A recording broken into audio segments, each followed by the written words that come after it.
Okay, I normally don't make 2 news episodes or talking head episodes in a row, but y'all are driving me crazy.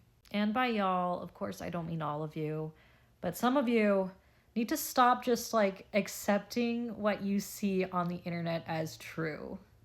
So earlier this December, CNN, People, and some other news outlets basically released some, I'm going to call them misleading articles. Here's one of them. It says, Gary from Zootopia 2 is a hit in China.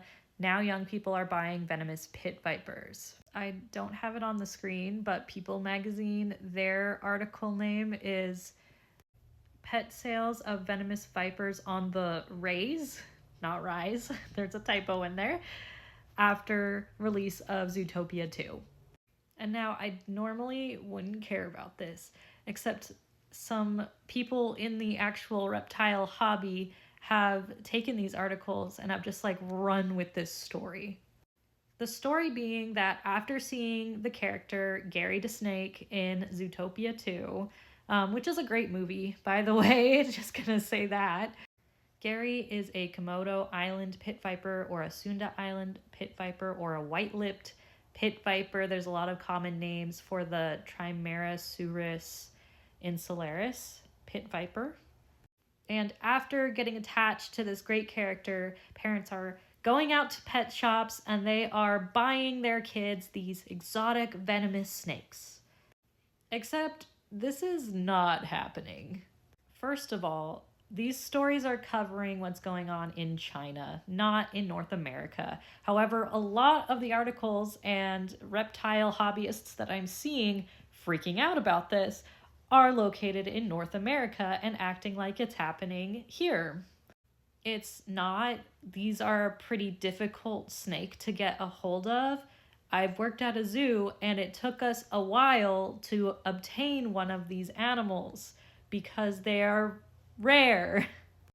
Meanwhile, it's a little bit easier to get them in China. However, people still aren't buying these for their kids.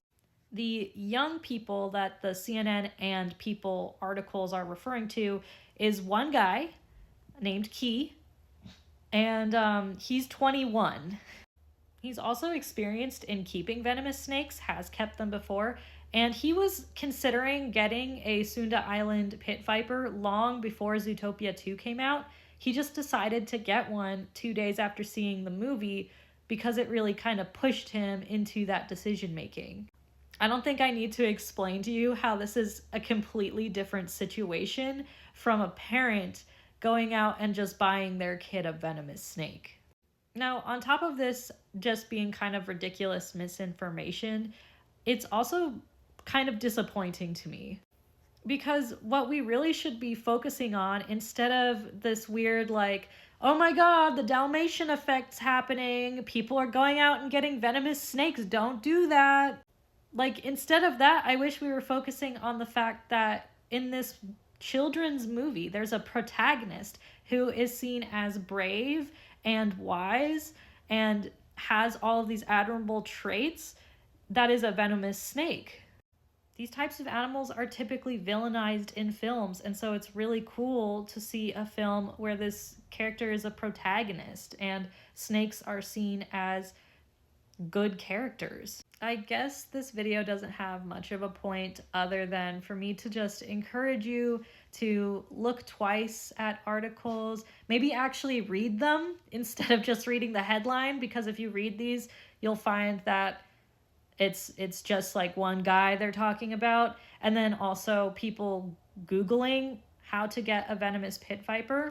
Just a quick aside here, if we were all Googling how to own a fire-breathing dragon, that wouldn't mean that we're all buying fire-breathing dragons, because like they don't exist, unfortunately. And go out there and spread the love for these misunderstood snakes. I don't have to tell you not to go out and impulse buy one, because you can't. If you live in North America, you can't. So anyway, as always, have a good one. Happy New Year.